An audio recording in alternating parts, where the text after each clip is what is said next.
Hello dears, good morning. It's me, Miss Lincy, your English teacher. Nice to meet you again. Okay, now welcome to the world of English. So, before we begin, let's ask the blessings from God the Almighty so that let His Holy Spirit enlighten us, help us and guide us through. Dear children, today we are going to study the 6th chapter of our course book, The 100 Dresses, Part 2. Children, we already covered Part 1 in which it says about a girl named Vanda Petronski. A poor girl who could draw well and who was teased by her classmates because of her long strange name and her only faded blue dress. Now, let us see what happened after the school conducted the drawing competition. So, in today's class, I will give you the detailed explanation of the chapter. Here, the chapter begins with all the students circling the room in order to have a look at the drawings made by the different students of their class, especially the drawings made by their classmate Vanda. As they were doing so, the monitor from the office brought a note addressed to Miss Mason, their class teacher. Miss Mason read the letter a number of times and studied it thoughtfully for a while. And then she clapped her hands in order to get the attention of her students, and she set them to be back to their own seats. When the students became still and quiet, Miss Mason said she had a letter from Vanda's father that she wanted to read to them. Then she adjusted her glasses slowly and purposely, which indicated that she was very serious, and the class became very tensed. And she said, the letter from Vanda's father was a matter of great importance. Everybody listened very carefully as Miss Mason read the letter from Vanda's father. And what was the letter said? The letter started with a salutation to Miss Mason. Vanda's father said that his children were not coming back to school anymore. He mentioned that they were shifting to another city. Yes, a big city where no one would care about their strange names, as they too had such long and strange names in the city. So, after hearing the matter in that letter, everyone became speechless. Miss Mason took off her glasses, cleaned and wore them again, and talked to the class in a very low voice, as she was very disappointed. She conveyed her disappointment to the class and asked them to ensure her that nothing was done purposefully to hurt Vanda. She said, whatever happened was sad and unfortunate. She also asked them to think about the incident happened in the school. And then the first period was a study period for the class. So, Maddie could not concentrate on her studies as she felt very bad that she could not stop Peggy from teasing Vanda. Of course, Maddie never teased Vanda, but she stood silently whenever she heard Peggy asking about her dresses in her closet. Peggy never meant to hurt Vanda, and she was not aware that her game hurt her feelings. But Maddie had realized it very well. Still, she stood silently and did not do anything against what was wrong. So then, Maddie wished to get a chance to see Vanda for asking sorry for what had happened. And she turned and looked at Peggy to see whether she too felt the same as she did. But Peggy was studying very hard. So Maddie decided to go and meet Vanda as she could say sorry to her and appreciate her for her wonderful drawings. So, when the school had entered, Peggy asked Maddie if they could go and check if Vanda had moved to the city or not. Maddie became happy at the thought that they both had same plans. So, both of them hurried to Boggins Heights to find her, to ask her sorry. It was in the month of November. So, the climate too seemed as sad and hopeless as the atmosphere was wet. On their way to Boggins, Peggy told Maddie that she never called Vanda a foreigner.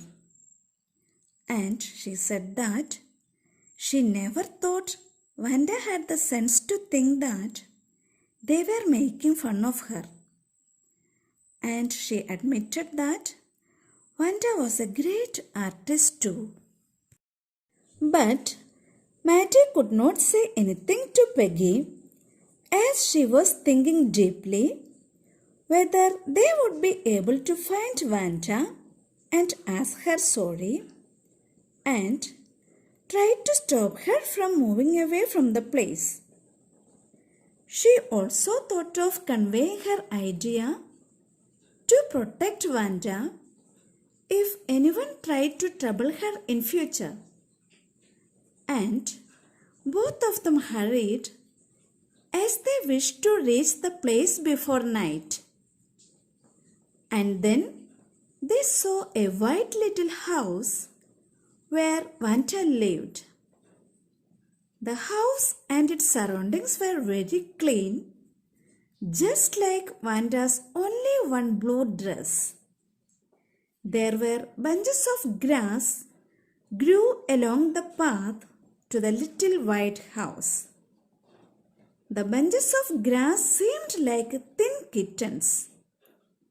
They knocked both the door at the front and the back, but they did not get any response.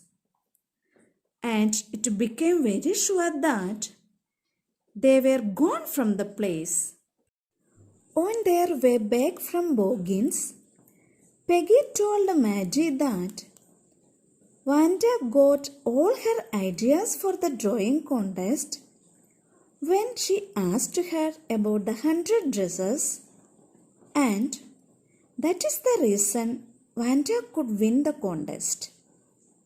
But Maddie did not believe Peggy and said if this was true, she did not have to feel so sad.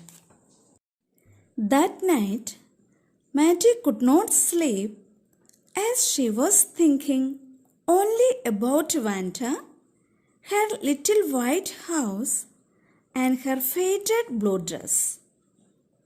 She also thought about her wonderful drawings lined up in the classroom. Finally, she sat in her bed as she could not sleep and thought deeply about Vanda. After thinking for a long time, she decided that thereafter she will always stand against the wrongs and will speak up even if it loses Peggy's friendship.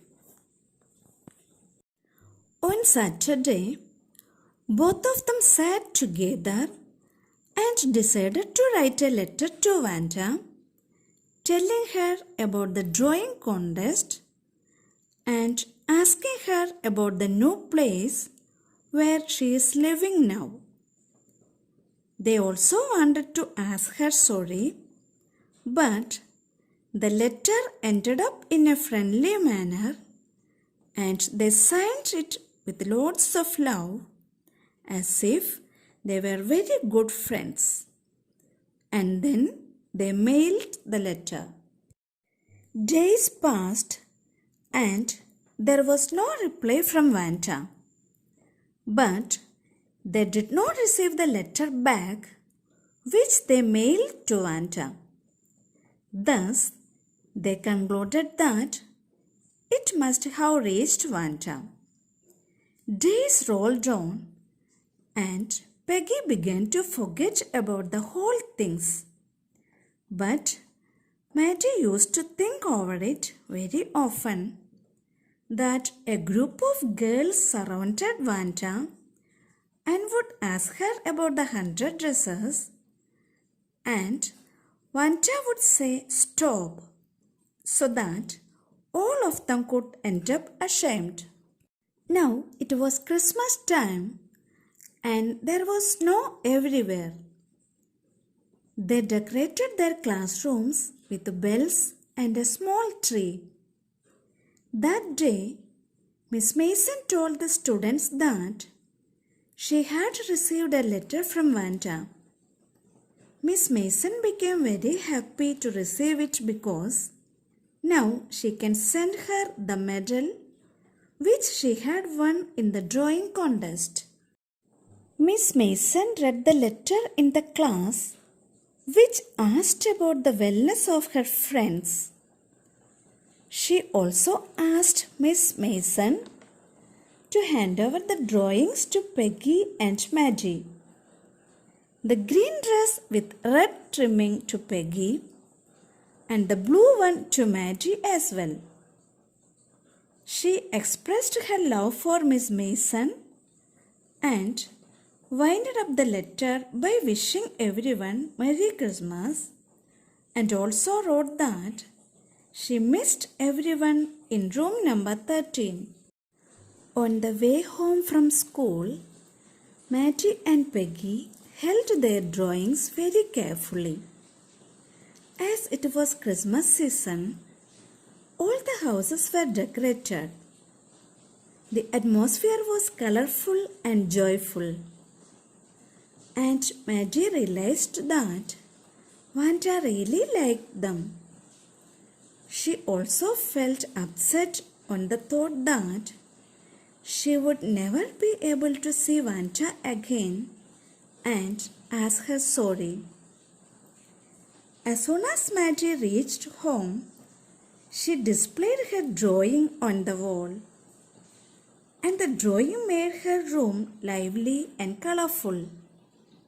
She then sat down on her bed and looked at the drawing and thought how nice Vanda had been to her. While staring at the drawing Vanda had given her, Maggie's vision got blurred from tears. She rubbed her eyes and noticed that Vanda had actually drawn Maggie's face along with the dress. The colors of the dress were so bright and beautiful that the face was not visible. Maggie got excited when she saw her face on the drawing and ran towards Peggy to check if she had noticed it. As soon as she reached Peggy's house, she asked her for the picture. The drawing was lying upside down on the bed. Maggie raised it and realized it was Peggy in that drawing. Both of them became shocked and excited. Peggy said that she was right about the thought that Vanda liked them. And Maggie agreed with Peggy and her eyes got filled with tears when she thought about Vanda standing ashamed in front of a group of girls. Children, hope you could follow me. So now it's time to wind up the session today. I request all of you to like and subscribe my channel. Thank you.